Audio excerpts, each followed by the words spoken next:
Всем привет! Вы на канале Готовим с Оксаной Пашко. Сегодня приготовим ленивую лазанью. Блюдо очень простое в приготовлении и очень вкусное.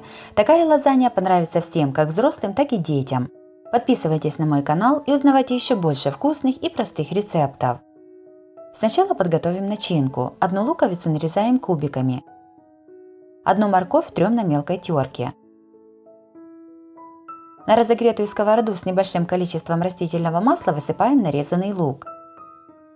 Пассируем его до золотистости. К луку добавляем тертую морковь. Пассируем еще около 2-3 минут. Сюда же к овощам кладем 600 грамм фарша. Все перемешиваем. Я использую свино-говяжий фарш. По желанию можно взять любой другой.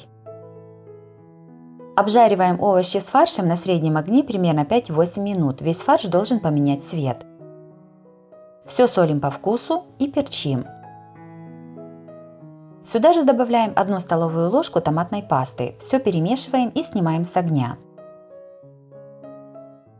Теперь подготовим листы лаваша. Лаваш вырезаем по форме, в которой будем запекать лазанью.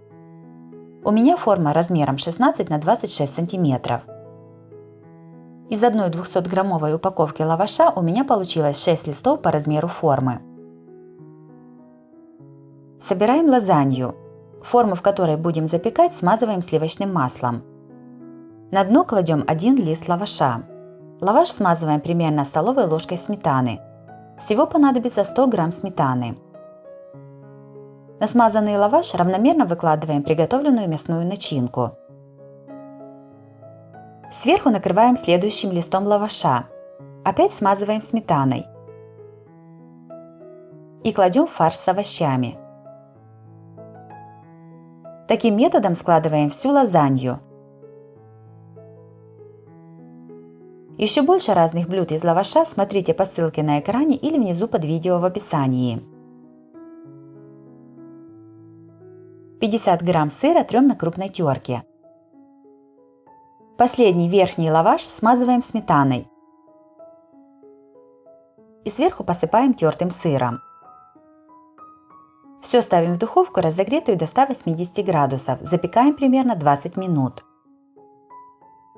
Горячую лазанью разрезаем на куски и подаем на стол. Ленивая лазанья с лавашом получилась очень вкусной и сытной. Готовится очень просто и с ней справится каждый. Такое блюдо отлично подходит для обеда или ужина всей семьей. Обязательно ее приготовьте, это очень вкусно.